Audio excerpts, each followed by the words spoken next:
شاني. أنا القرآن رباني وعلى في الورى شاني. أنا القرآن أدبني. أنا القرآن نقاني. أنا القرآن أدبني. الحمد لله رب العالمين، وأزكى الصلاة والتسليم على سيدنا ونبينا محمد وعلى آله وصحبه أجمعين. ربنا آتنا من لدنك رحمة وهيئ لنا من أمرنا رشدا. اللهم افتح لنا أبواب الرحمة وأنطقنا بالحكمة. علمنا ما ينفعنا وانفعنا بما علمتنا وزدنا علما. تقبل منا إنك أنت السميع العليم، وتب علينا إنك أنت التواب الرحيم. اللهم بارك لنا في هذه الأيام المباركات، واجعلنا فيها من المخبتين ومن التالين لكتابك آناء الليل وأطراف النهار على الوجه الذي يرضيك. اللهم صل وسلم وبارك على سيدنا وحبيبنا ونبينا محمد وعلى آله وصحبه أجمعين. افتح لنا أبواب الرحمة وأنطقنا بالحكمة. افتح لنا أبواب الرحمة وأنطقنا بالحكمة. سبحانك لا علم لنا إلا ما علمتنا، إنك أنت العليم الحكيم. سبحانك لا فهم لنا إلا ما فهمتنا، إنك أنت الجواد الكريم. لا إله إلا الله العظيم الحليم. لا إله إلا الله رب العرش العظيم. لا إله إلا الله مخلصين له الدين. لا إله إلا أنت سبحانك إني كنت من الظالمين. ربنا ظلمنا أنفسنا وإن لم تغفر لنا وترحمنا لنكونن من الخاسرين. آمين آمين. ثم أما بعد. Mes chers frères, mes chères sœurs, bienvenue pour cette séance très particulière parce qu'il se déroule dans ce mois de Al-Hijjah. Ces jours, ils sont des jours exceptionnels. C'est les meilleurs jours de l'année, comme il a dit le prophète alayhi salatu wassalam. Malgré l'importance des derniers jours de Ramadan, nos savants disent que ces jours, ils sont plus sacrés, surtout dans ce moment où nos pèlerins se préparent pour faire leur rite de ce grand pèlerinage qui est Al-Hajj. Ces moments exceptionnels, nous devons en profiter à chaque instant et à chaque moment. Et surtout, nous nous préparons pour ce jour spécifique qui est le jour de Arafah. Comme nous attendons Laylat al-Qadr durant le mois de Ramadan avec beaucoup d'enthousiasme et de détermination, de même, nous profitons pleinement de ces jours pour être au rendez-vous dans ce jour de Arafah, le jeûne de ce jour de Arafah qui expie une année antérieure, une année postérieure, et c'est un jour énorme, c'est un jour très particulier que nous devons nous y préparer maintenant. Et pour pouvoir, Inch'Allah Azza wa Jal, avoir la récompense de la méditation de la parole d'Allah subhanahu wa ta'ala, nous avons voulu, Inch'Allah subhanahu wa ta'ala, méditer ensemble dans ces meilleurs jours de l'année, le meilleur verset de Al-Qur'an al-Karim. Donc vous mesurez bien la spécificité également de ce verset. Et ces jours ont pour but de glorifier Allah subhanahu wa ta'ala dans nos cœurs. C'est pour ça, nous disons et nous répétons systématiquement durant ces jours Allahu Akbar, Allahu Akbar kabira, alhamdulillahi kathira, wa subhanallahi bukratan wa asila, comme dit Allah subhanahu wa ta'ala, litukabbiru Allah ala ma hadakum. Et dans ces jours qui sont bien déterminés, Allah subhanahu wa ta'ala, il les a appelés ayyam ma'doudat, c'est-à-dire c'est des jours bien déterminés. Et nous devons glorifier Allah subhanahu wa ta'ala. Il n'y a pas mieux de glorifier Allah Azza wa Jal et de le connaître davantage. Il n'y a pas mieux que sa parole. Et spécialement et spécifiquement ce meilleur verset, le verset le plus sacré de Al-Qur'an al-Karim, c'est Ayat al-Kursi. C'est un verset de Surat al-Baqarah. Surat al-Baqarah, le verset 255. C'est un verset suprême, A'zam, ayah dans le Coran al-Karim est un verset majestueux. C'est un verset où nous allons découvrir la grandeur d'Allah subhanahu wa ta'ala. Nous allons découvrir la gloire d'Allah. Nous allons découvrir la majesté d'Allah subhanahu wa ta'ala. Nous allons découvrir son pouvoir absolu, sa puissance. Ce verset est une perle très précieuse qui n'a pas d'égal dans le Coran al-Karim. Parce que ce verset sublime va nous permettre de faire un voyage spirituel et de naviguer dans cet océan, dans le mystère des cieux et de la terre. C'est pour ça, le prophète, alayhi salatu wassalam, comme c'est rapporté dans l'authentique de Muslim, Ubay ibn Ka'b, radiyallahu anhu, il dit un jour, le prophète, alayhi salatu wassalam, il dit, Ya Abal Munzir. Il lui dit, sais-tu quel est le verset le plus sublime de le Coran al-Karim que tu as retenu? Je lui ai répondu, parce que par modestie, il a dit au prophète, alayhi salatu wassalam, Allahu wa rasuluhu a'lam. Allah et son messager le savent mieux que quiconque. Et il me le répète la question à plusieurs reprises, jusqu'à que j'ai répondu finalement, j'ai dit, c'est le verset du trône. Allahu la ilaha illahu. Allah, point de divinité à part lui, le vivant, celui qui subsiste par lui-même. Et il dit, il me tapota sur la poitrine. Et il me dit, le prophète alayhi salam, il lui dit, liyahnika al-ilmu ya Abal Munzir. Il le félicite, et des félicitations, que ton savoir te soit salutaire, ya Abal Munzir. Ce verset coranique, il est spécial parce que c'est une vraie lumière éclatante que vous allez voir. C'est pour ça ce verset, sa lumière, comme il nous dit le prophète alayhi salatu salam, va chasser toutes les obscurités et surtout est un antidote contre l'axe du mal et les obscurités des diables, ash-shaytan. Il dit le prophète alayhi salatu salam, il dit dans Surat al-Baqarah, la vache, il y a un verset, Ayat al-Kursi, qui est le verset le plus sublime, le plus important de le Coran al-Karim. Il n'est pas récité dans une maison sans que le démon ne le quitte.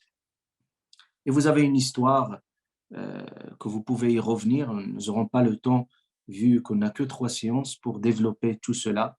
Vous pouvez revenir à cette histoire impressionnante de Abu Huraira avec son prisonnier qui était un shaitan, qui est venu à plusieurs reprises. Et puis, à chaque fois qu'il l'attrape, et puis il revient vers le prophète, alayhi salatu wassalam, jusqu'à un moment où le prophète, alayhi salatu wassalam, l'informe que c'était un shaitan. Et puis, Abu Huraira, à la fin, pour qu'il puisse le relâcher, et il lui donne un conseil. Donc, il lui dit, si tu te mets au lit, récite le verset du trône, du début jusqu'à la fin. Et il lui dit, si vous voulez vous protéger contre les diables, contre Shayatan, récitez ce verset. Et à chaque fois qu'on va au lit et on récite ce verset dans le Coran al-Karim, Ayat al-Kursi, Allah subhanahu wa ta'ala désignera un protecteur, un ange qui nous protège, et aucun diable ne pourra s'approcher jusqu'au matin. C'est pour ça que le prophète alayhi salam, il lui dit Sadaqaka wa huwa kadhub. Il lui a dit, c'est un vrai menteur, mais il t'a dit quand même une parole de vérité. Et c'était le diable. Donc ce verset, sa spécificité, c'est qu'il va nous permettre d'accéder à la connaissance d'Allah subhanahu wa ta'ala. Et vous allez découvrir ensemble que le royaume suprême d'Allah subhanahu wa ta'ala va être face à nos yeux. Et nous allons petit à petit, progressivement, dans ce verset coranique, observer la grandeur d'Allah subhanahu wa ta'ala. Vous allez voir, découvrir les merveilles de cet univers. Et au fur et à mesure qu'on lit ce verset coranique, vous allez voir qu'il va nourrir dans nos cœurs, et c'est ça ce qui est très important et capital, le mettre comme un objectif spirituel, c'est que ce verset coranique va nourrir dans nos cœurs la grandeur d'Allah subhanahu wa ta'ala. Cette grandeur qui est malheureusement et s'est évaporé de nos cœurs. C'est pour ça Allah subhanahu wa ta'ala, systématiquement, il nous interpelle, il dit وَمَا قَدَرُ اللَّهَ حَقَّ قَدْرِهِ. Ils n'ont pas estimé, ils n'ont pas évalué Allah subhanahu wa ta'ala comme il se doit. Donc c'est pour ça ce verset coranique, si nous allons le méditer, le lire avec beaucoup de ferveur spirituelle, il va déclencher une vraie étincelle spirituelle. Et vous allez voir que ce verset, naturellement, qu'il va rallumer cette flamme de la foi. Parce que progressivement, à la découverte de ce verset dans le Coran al-Karim, nous allons voir que nous allons nous élever spirituellement. Et nous allons nous élever spirituellement pour arriver au stade d'accéder à la connaissance d'Allah subhanahu wa ta'ala à travers ses noms et ses attributs que nous allons voir ensemble de ce verset coranique. C'est pour ça, ce qui fait la spécificité de ce verset coranique, c'est qu'il contient Ismullah al-A'zam, le nom d'Allah suprême. Ismullah al-A'zam. Vous voyez que Ismullah al-A'zam, le nom d'Allah le suprême, le prophète alayhi salatu wassalam, il dit ce nom d'Allah suprême par lequel Allah il exauce lorsqu'on l'invoque, subhanahu wa ta'ala, il se trouve dans 3 sourates du Coran al-Karim. Et puis, quand le prophète alayhi salatu wassalam, il dit dans ce hadith, il dit le nom suprême d'Allah par lequel il exauce lorsqu'on l'invoque se trouve dans 3 sourates du Coran al-Karim. Sourate al-Baqarah, et sourate Al-Imran, la famille de Al-Imran, et sourate Taha. Et Abu Umama, il disait, j'ai cherché et j'ai trouvé les 3 versets correspondants dans sourate Al-Baqarah, c'est Ayat al-Kursi, et dans sourate Imran, et vous trouvez à chaque fois dans ces sourates, Allah, le nom d'Allah suprême qui est Al-Hayyul Qayyum. Ce que nous allons voir, Inch'Allah Azza wa Jal, ensemble, qu'est-ce qu'il signifie. Donc ça, c'est le nom d'Allah subhanahu wa ta'ala. Donc c'est pour ça, cette Ayat al-Kursi, son importance, c'est que notre prophète bien-aimé sallallahu alayhi wa sallam nous a montré que cette sourate doit être répétée à chaque moment et à chaque instant. Vous voyez, à la fin de certaines prières, on lit Ayat al-Kursi. Lors de notre réveil, avant de dormir, avant de voyager, lors de nos sorties, justement, on la répète dans tous ces instants parce que c'est une sourate de protection. Et le fait de la répéter systématiquement, c'est justement pour bien ancrer, pour bien enraciner la grandeur d'Allah subhanahu wa ta'ala dans nos cœurs. C'est pour ça, Inch'Allah subhanahu wa ta'ala, à travers sa séance, espérant, bi'idnillahi subhanahu wa ta'ala, découvrir les mystères de cette sourate pour illuminer nos cœurs, Inch'Allah subhanahu wa ta'ala. Il dit le prophète alayhi salatu wassalam, il dit la personne qui récite Ayat al-Kursi avant de s'endormir, Allah enverra un ange pour s'occuper de lui et le protéger. C'est pour ça, ce Ayat al-Kursi, c'est un bouclier spirituel de protection contre tout mal.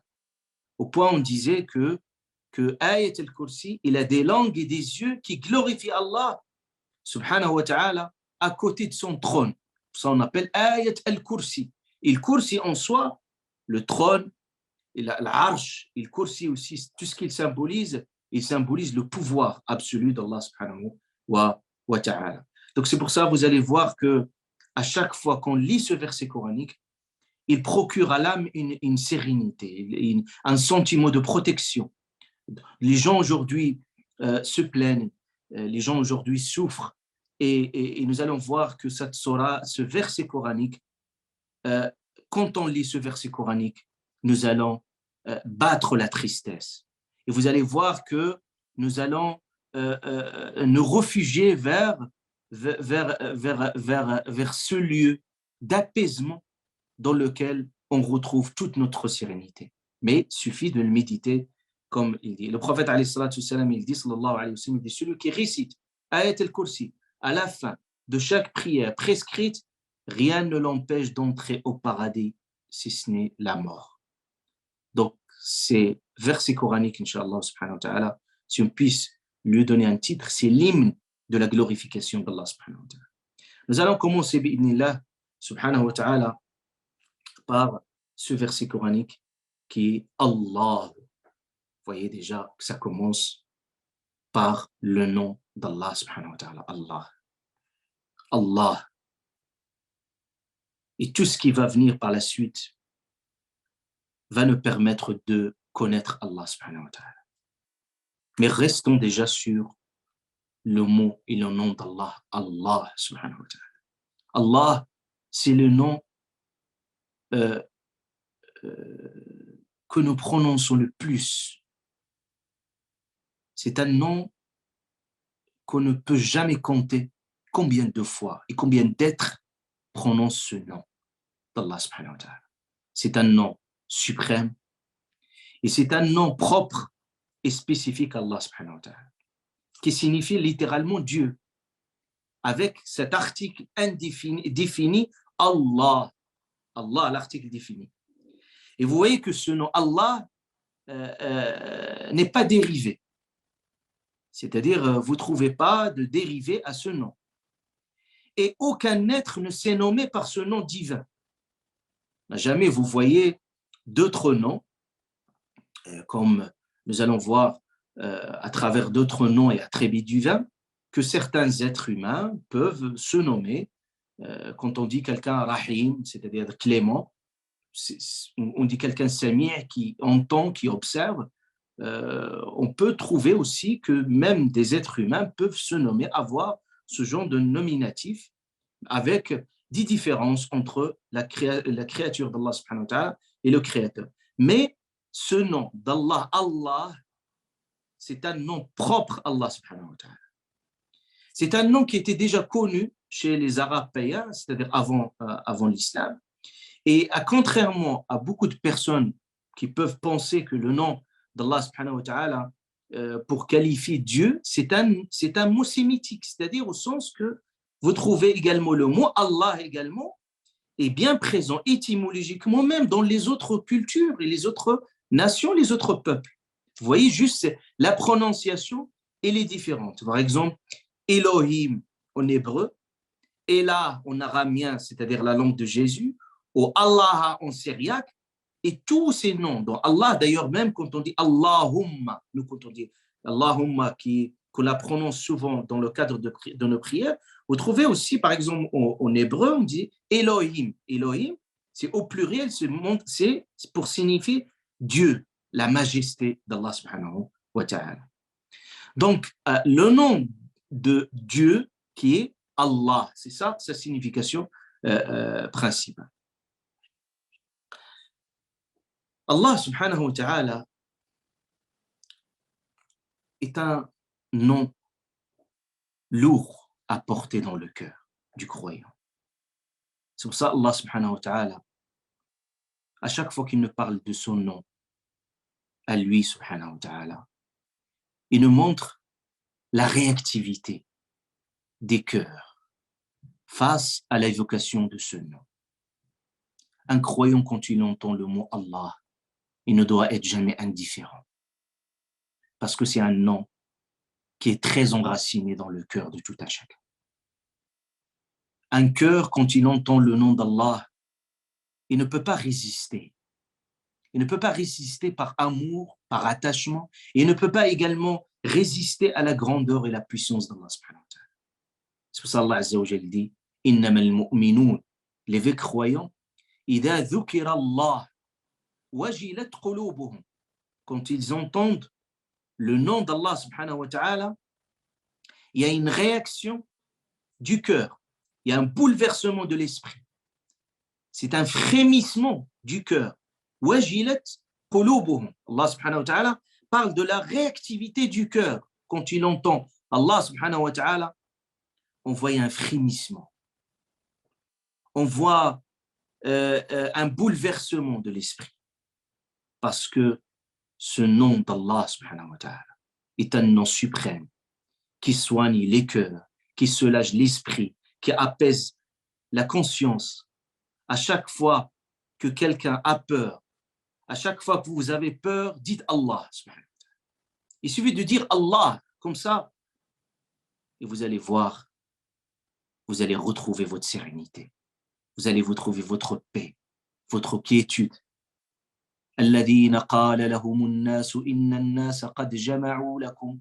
Allah il nous dit, ceux qu'on leur a dit, les gens, ils vous ont encerclés, Ils se sont tous réunis pour vous faire du mal. الذين قال لهم الناس إن الناس قد جمعوا لكم فاخشوهم. Ayez peur. فزادهم إيمانا. C'est-à-dire au moment où on leur a fait peur, c'est à ce moment-là qu'ils ont eu plus de confiance et plus de foi et plus de courage. وقالوا, qu'est-ce qui leur a donné ce courage? Il dit حسبنا الله. Allah nous suffit. وَنِعْمَ الْوَكِيلِ. Et c'est lui que nous confions tous. Et c'était quoi le résultat? Allah Ta'ala, il dit فَانْقَلَبُوا بِنِعْمَةٍ مِّنَ اللَّهِ لَمْ يَمْسَسْهُمْ سُوءٌ. Ils n'ont été touchés d'aucun mal. Et Allah Subhanahu wa Ta'ala a transformé toute cette peur en une paix, une sérénité, une vraie quiétude. À chaque fois que vous êtes triste, dites Allah. Allah, rien, prononcez Allah. Vous voyez que cet mot Allah va chasser toute cette tristesse. Quand le prophète, alayhi salatu wassalam, il était avec Abu Bakr, il lui a dit La tahzan, ne t'attriste pas. Ils étaient dans cette grotte, alors que tous les Mécois, ils se sont mobilisés pour les chercher. Et Allah nous raconte cet épisode. Et le prophète, alayhi salatu wassalam, il dit à Abu Bakr, La tahzan, ne t'attriste pas. Pourquoi? Allah, inna Allah ma'ana. Allah est avec nous. Et c'était quoi le résultat? Il dit Allah subhanahu wa ta'ala, tout de suite, فَأَنزَلَ اللَّهُ سَكِينَتَهُ عَلَيْهِ وَأَيَّدَهُ بِجُنُودٍ لَمْ تَرَوْهَا. Il suffit de dire Allah et sentir la présence d'Allah subhanahu wa ta'ala. Durant ce moment, la sérénité. Allah subhanahu wa ta'ala. Anzal Allahu sakina. Allah a fait descendre une sérénité. Rien que tu prononces ce nom d'Allah, une sérénité qui descend, qui va vous envelopper. Une miséricorde va vous emporter. Et le soutien d'Allah, le renfort d'Allah subhanahu wa ta'ala, bijunudi lam tarawha. Un soutien indescriptible. Allah, à chaque fois que vous vous êtes perdu dans la vie, dites Allah. Sayyidina Ibrahim, Sayyidina Moussa, ils l'ont dit. Ils ne savaient pas leur destination. Sayyidina Moussa, quand il a fui Pharaon, il ne savait pas où aller, où se diriger. Mais il avait une confiance en Allah subhanahu wa ta'ala. Il a dit Inni dhahibun ila rabbi. Je vais me diriger vers Allah, vers mon Seigneur, et il va me guider. Vous êtes perdu, dites Allah, et vous allez voir que votre chemin va s'éclairer. Votre route va s'illuminer.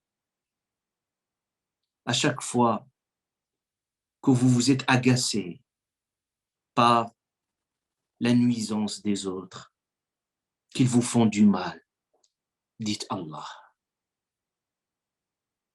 Allah subhanahu wa ta'ala dit Qulillah, dis Allah, thumma dharhum fi khawdihim yal'abun, et laisse-les fi khawdihim, laisse-les dans leur délire, yal'abun, dans leur jeu, dans leur amusement, mais prends-toi de la hauteur spirituelle, parce que quand tu dis Allah, tu retrouves pleinement ta force et tu trouves pleinement ton régime spirituel. À chaque fois que la vie se rétrécit à vos yeux, les soucis s'abattent sur vous, dites Allah. Allah. وَظَنُّوا أَن لَّا مَلْجَأَ مِنَ اللَّهِ إِلَّا إِلَيْهِ. Ils ont su, là ne parle de certains, tellement la vie les a épuisés, et tellement qu'ils trouvaient plus de solution, plus d'issue de secours, ظنوا, au fond d'eux-mêmes. Mais la malja min Allah, ils ont dit, la malja, min Allah illa ilayh. Nous ne pouvons pas fuir. Là où nous allons nous fuir, nous allons retrouver Allah subhanahu wa ta'ala. Fawajad Allah. À chaque fois que tu dis que je vais fuir, je vais aller ailleurs, là où tu pars, tu retrouves Allah subhanahu wa ta'ala. Donc à ce moment-là, quand vous vous dites Allah dans ces moments, vous allez voir que votre espoir va naître et votre vie va prendre une autre allure. À chaque fois que les gens vous disent que c'est impossible, vous n'y arrivez pas, ce n'est pas possible, c'est invraisemblable, dites-vous Allah. Dites Allah et tout devient possible, tout devient réalisable, tout devient facile. Qala dhalik. Vous voyez l'histoire de Marie, l'histoire de Zacharia. À chaque fois qu'Allah Ta'ala il dit dhalik, ça c'est à l'ordre d'Allah subhanahu wa ta'ala. C'est mon ordre. Dhalik alayya hayyin, il m'est facile. Allahu la ilaha illa. Allah, apprenons à lever nos yeux vers Allah subhanahu wa ta'ala. Levez nos yeux, levez nos mains vers Allah subhanahu wa ta'ala et vous allez voir le miracle de votre vie. Regardez qu'est-ce qu'il dit, le prophète alayhi salatu salam, à Abdullah ibn Abbas. Derrière lui, un jeune adolescent. Il lui apprend ses perles. Il lui a dit, Ya ibn Abbas, inni u'allimuka kalimat. Je vais t'apprendre des paroles très précieuses. Ihfadillah yahfadhk. Sois attentif à Allah, il le sera à ton égard. Ihfadillah tajidhu tujahak. Sois attentif à Allah, tu le trouveras toujours à tes côtés. Ta'arraf ala Allah. Il lui a dit, connais Allah au moment de l'aisance, au moment où tout est facile, tout va bien. Ta'arraf ala Allah fi ar-rakha ya'rifka fi ash-shiddah. Connais Allah dans ces moments, il va te connaître au moment de la difficulté. Il le booste, il lui dit, Ida sa'alt fas'alillah. Si tu demandes, ne demande qu'à Allah. Wa ida ista'ant fasta'in billah. Il a dit, si tu te remets, ne remets-toi qu'à Allah subhanahu wa ta'ala.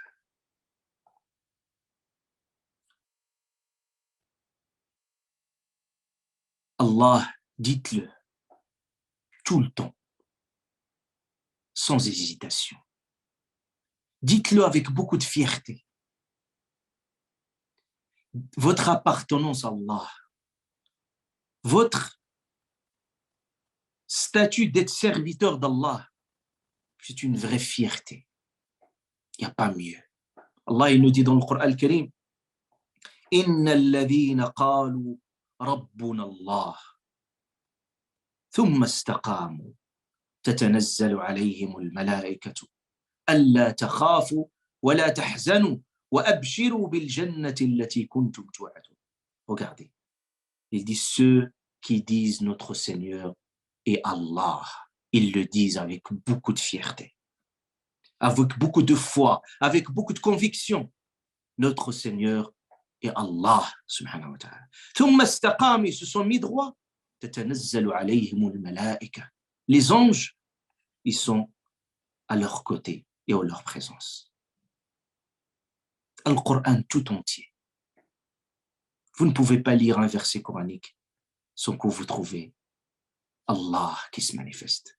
Allah qui se révèle, subhanahu wa ta'ala, à travers les marques de son existence, à travers les empreintes de sa clémence. Vous trouvez toujours Allahu alladhi khalaqakum, Allah qui vous a créé, Allah qui fait descendre la pluie, Allah qui fait ceci, Allah. Vous voyez que chaque mouvement, chaque acte, chaque instant, Allah est derrière, subhanahu wa ta'ala. Allahu alladhi sakhkhara lakum al-bahr. Allah qui a mis à votre service ceci. Allah qui a mis à votre service cela. Et vous voyez que tout est lié et relié à lui, subhanahu wa ta'ala. L'unique, subhanahu wa ta'ala. Donc nous devons apprendre et nous devons habituer nos cœurs à ressentir la fraîcheur de ce nom d'Allah. Quand on entend Allah,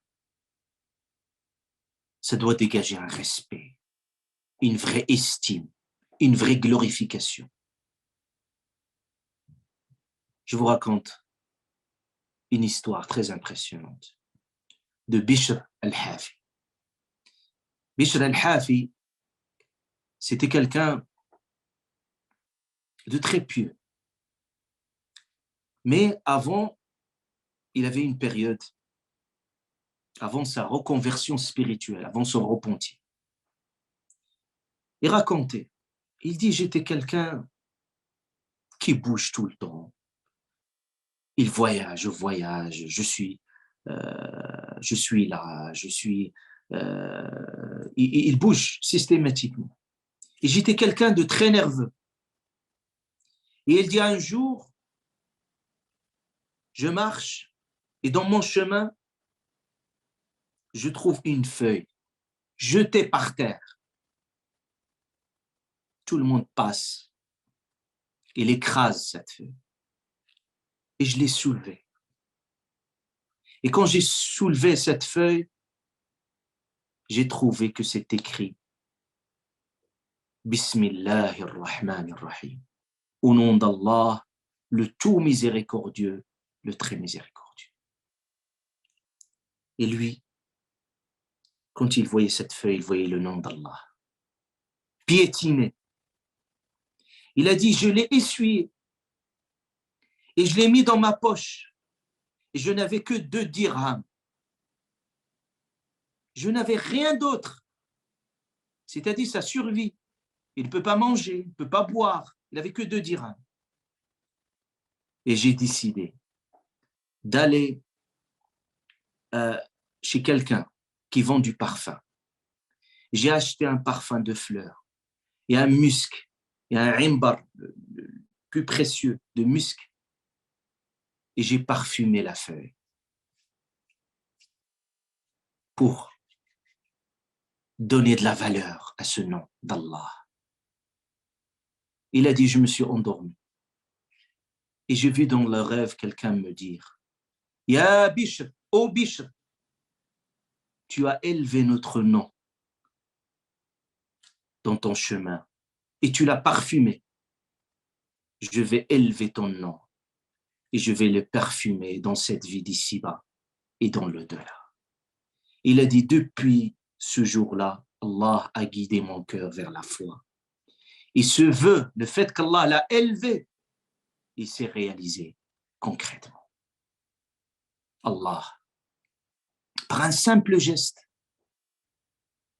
وَمَنْ يُعَظِّمْ حُرُمَاتِ اللَّهِ فَهُوَ خَيْرٌ لَهُ عِنْدَ رَبِّهِ وَمَنْ يَعَظِّمْ شَعَائِرَ اللَّهِ فَإِنَّهَا مِنْ تَقْوَى الْقُلُوبِ.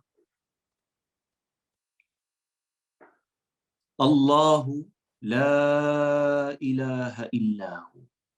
Regardez comment Allah Ta'ala, il se définit avec une autre parole d'une autre puissance qui est la ilaha illallah. Cette parole est un trésor en or. La ilaha illallah. Allah, la ilaha illahu.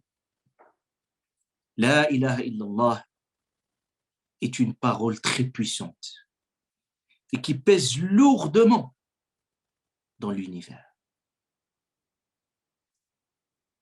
Le prophète sallallahu alayhi wa sallam, il a dit à l'un des compagnons, je t'ordonne de transmettre la ilaha illallah, car certes, si on le mettait dans le plateau d'une balance, les 7 cieux et les 7 terres, et qu'on en mette la ilaha illallah dans l'autre plateau, ce dernier l'emporterait. Et si les 7 cieux et les 7 terres formaient un chaînon hermétique, la ilaha illallah l'aurait brisé. C'est lourd. Une parole très très lourde. On rapportait, le prophète alayhi salatu salam, il disait, Moussa a dit, ô Seigneur, enseigne-moi ce qui me permettait de mentionner, de te mentionner et de t'invoquer. Montre-moi le moyen. Allah, il dit, Ya Moussa, qul, dis, la ilaha illallah. Moussa, il dit, ô Seigneur, tous tes serviteurs disent cela. Tout le monde dit la ilaha illallah. Il dit, dis, la ilaha illallah. Et Moussa, il dit, la ilaha illallah. Il répète, il n'y a pas de divinité digne d'adoration à part toi. Ô Seigneur, je voudrais cependant quelque chose qui me soit particulier. Et Allah, il lui dit, Ya Moussa, ô Moïse, si les 7 cieux et de ce qu'ils contiennent et les 7 terres étaient sur le plateau d'une balance et que la ilaha illallah était sur l'autre, la balance pencherait à côté, de côté de la ilaha illallah. C'est pour ça la ilaha illallah, c'est l'emblème de Tawhid, l'unicité de Dieu. Revenez à Surat Al-Ikhlas. Nous avons expliqué suffisamment Surat Al-Ikhlas. L'emblème de Tawhid, l'unicité de Dieu. C'est Kalimat al-Taqwa. Allah l'a nommé Kalimat al-Taqwa. C'est la parole de la piété.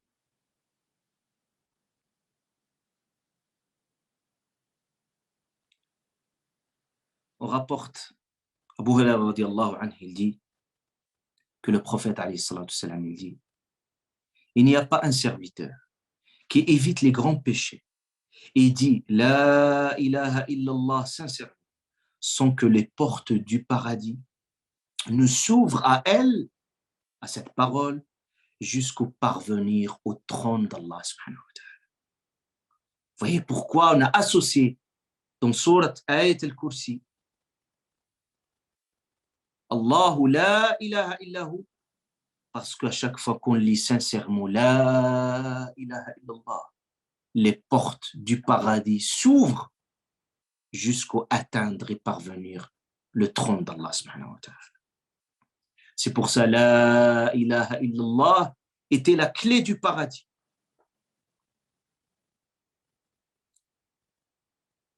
Il n'y a pas meilleur bienfait d'Allah subhanahu wa ta'ala qui peut nous octroyer que de nous enseigner cette parole.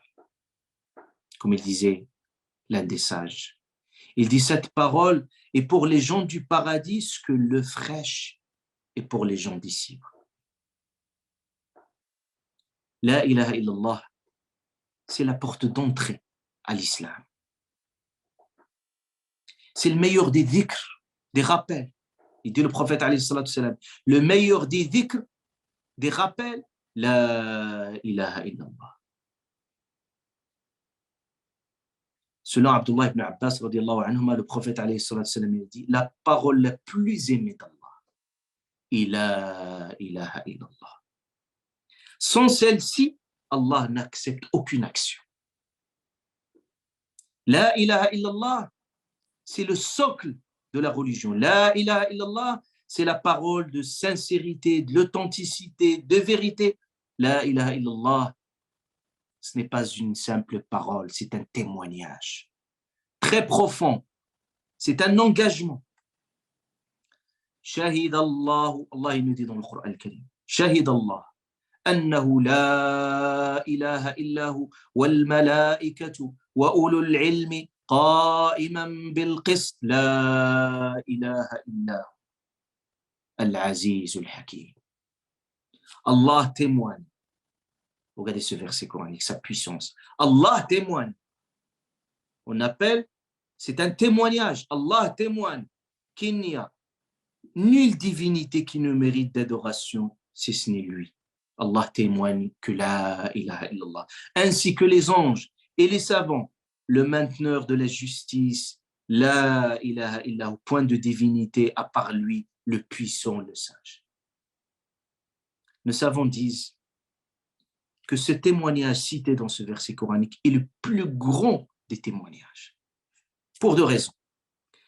Premièrement, l'importance des témoins. Quels sont les témoins sur cette parole? Allah, puis les anges, puis les savants.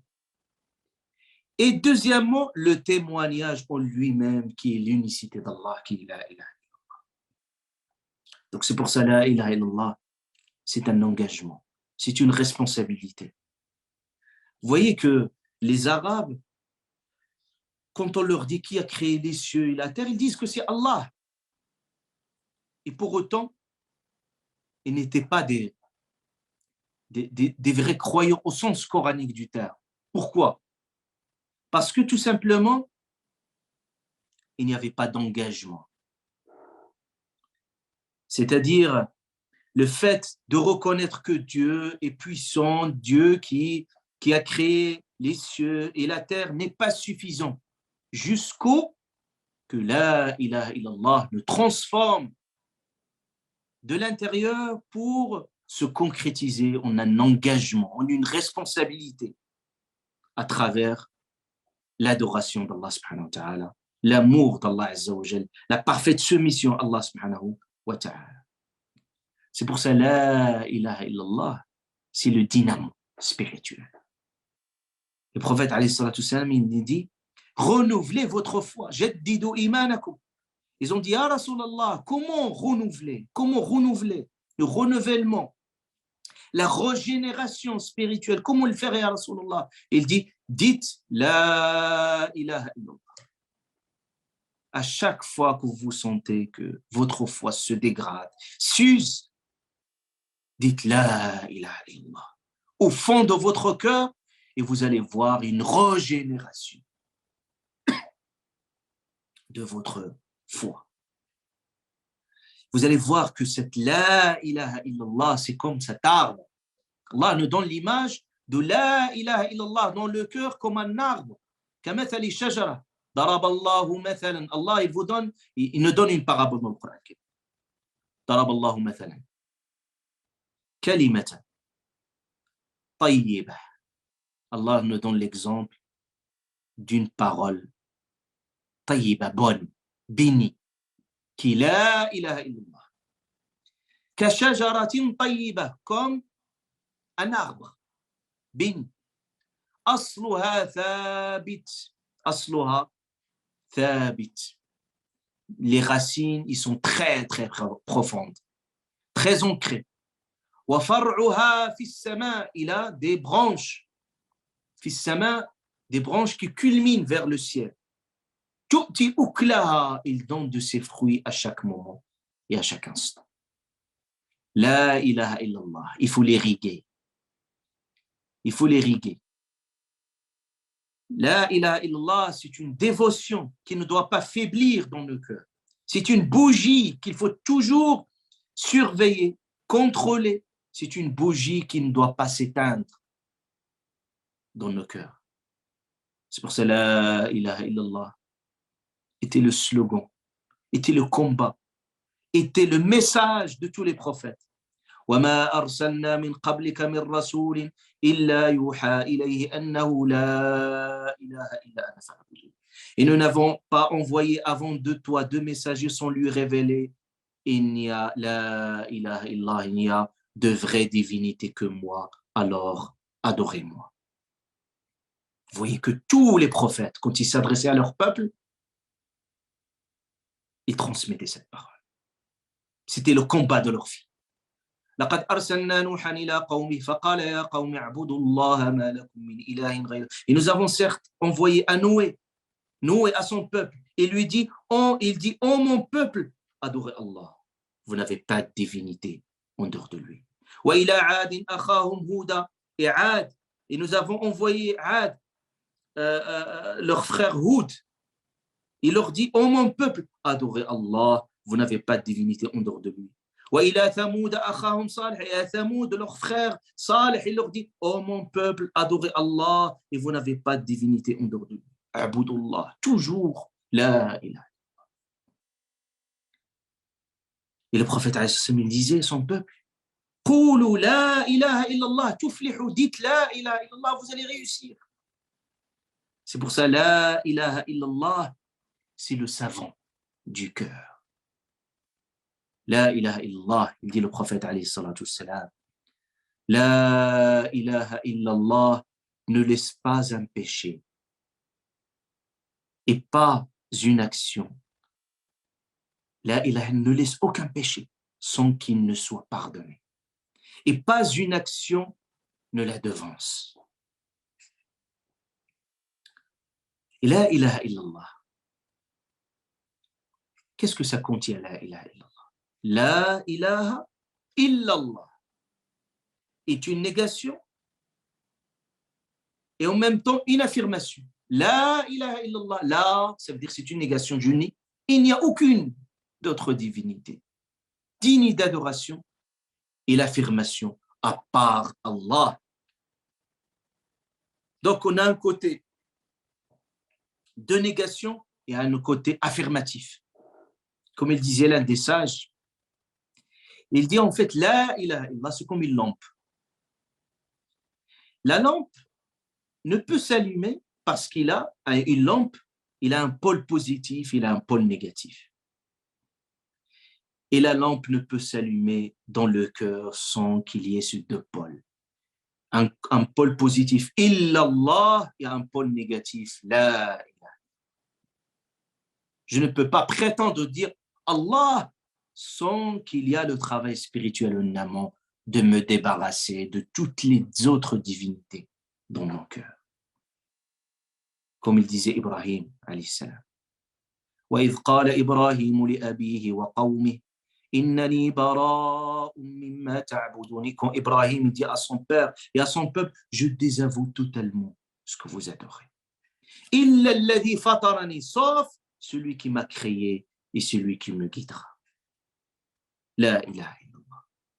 Pour finir, parce que c'est très important de consacrer une séance rien pour cette entrée spirituelle, cette entrée.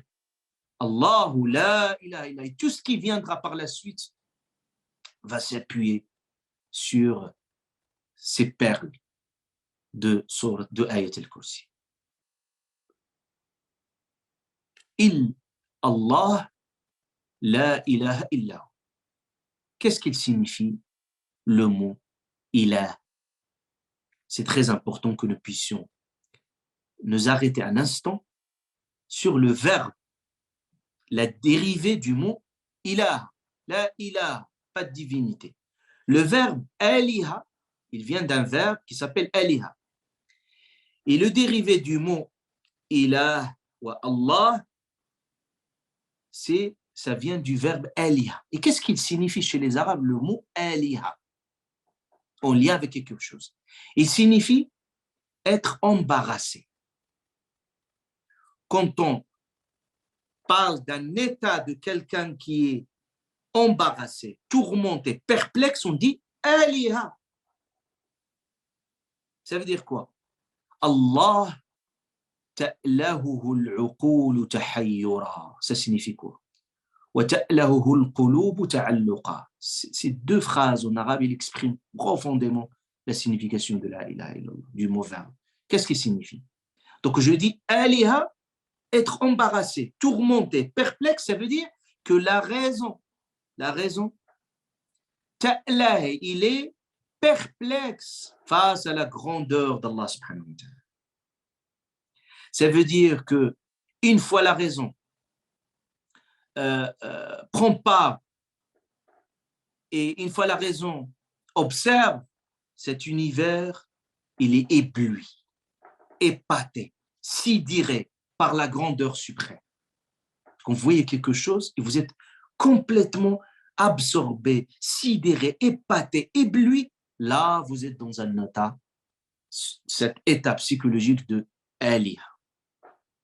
Et ce mot aliha, il vient aussi d'un autre verbe qui sont complémentaires. Le vient du verbe waliha. Il y a aliha, il vient de waliha. Tout ça, c'est le mot aliha pour que vous compreniez la profondeur spirituelle de Allah et de la ilaha illallah. Ça veut dire, le mot également, il vient de waliha. Waliha, il signifie quoi? Être attaché à quelque chose. Et il signifie également être fasciné par quelque chose, être émerveillé par quelque chose. D'ailleurs, les Arabes, ils disaient cette phrase. Ils disaient « Aliha al-fasil ». Aliha al-fasil. En fait, ils parlaient du petit, du chameau, quand on le sèvre, c'est-à-dire le sevrage. Vous voyez, le sevrage d'un enfant est très difficile. Donc, il faut le faire avec progressivement et ça fait beaucoup, beaucoup de mal. Et les Arabes ils disaient aliha al-fasil. Aliha al-fasil, c'est-à-dire quand cet enfant, on le sépare de sa maman, il commence à pleurer. Il commence à pleurer. Et cette étape psychologique de cet enfant, les Arabes l'appellent aliha al-fasil. Aliha, il est dans un état nostalgique de retrouver sa mère parce qu'on l'a arraché la tétine, parce qu'on l'a détaché du sein de sa mère. Ça signifie quoi? Ça signifie que soyons comme ce petit.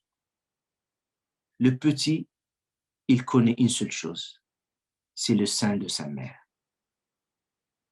C'est là, le sein de sa mère, ça lui procure de la confiance, de réconfort, de sérénité, sentiment de protection, d'attachement.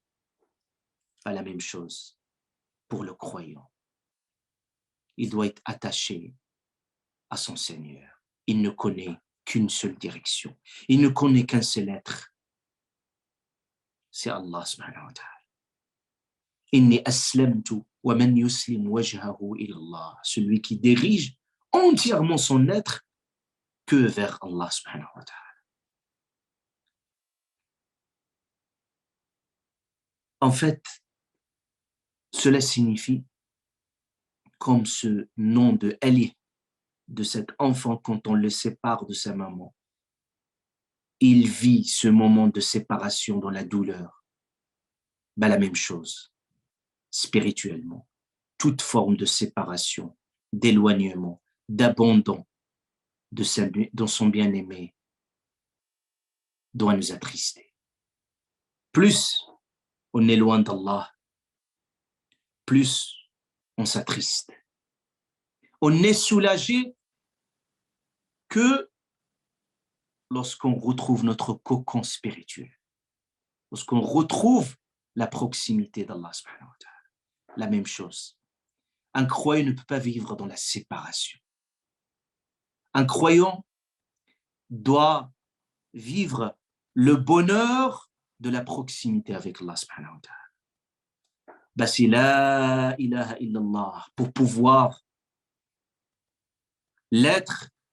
La ilaha illallah, qu'est-ce qui signifie? La ilaha illallah, dans la négation, il nous apprend à nous détacher toutes les formes de divinité. La ilaha illallah, toutes les autres divinités fictives, réelles, la ilaha illallah nous apprend à nous affranchir de toutes les formes d'esclavage, tout ce qui pourrait nous asservir, tout ce qui pourrait nous affaiblir, tout ce qui peut nous faire perdre notre dignité. La ilaha illallah nous apprend à être détachés de tout. La ilaha illallah nous libère. C'est une vraie libération, un affranchissement spirituel, nous libère de la tyrannie, de l'argent, de la torture, de la notoriété, de la dictature, du pouvoir. La ilaha illallah nous libère de nos peurs, de nos soucis, de nos angoisses. La ilaha illallah, c'est ainsi que nous devons la comprendre et nous devons la vivre spirituellement pour être face à l'unique, subhanahu wa ta'ala. Allahu la ilaha illahu. Nous allons, inch'Allah, subhanahu wa ta'ala, la prochaine fois, découvrir le nom d'Allah suprême. Al-Hayyul Qayyum. Al-Hayy, le vivant, Al-Qayyum. Et nous allons vivre avec ce nom d'Allah subhanahu wa ta'ala. Ce nom d'Allah suprême, Al-Hayy Al-Qayyum. Et nous allons aussi découvrir la puissance d'Allah subhanahu wa ta'ala et sa majesté. pour à la fin, Inch'Allah subhanahu wa ta'ala, nous finissons cette sourate en découvrant également Ismallah al-Ali al-Azim subhanahu wa ta'ala, le suprême, le plus haut subhanahu wa ta'ala. Donc je m'arrête à ce niveau-là. Subhanakallah wa bihamdik. نشهد أن لا إله إلا أنت نستغفرك ونتوب إليك. تعلمنا سوء ونظلمنا أنفسنا فاغفر لنا فإنه لا يغفر الذنوب إلا أنت. سبحان ربك رب العزة عما يصفون وسلام على المرسلين الحمد لله رب العالمين.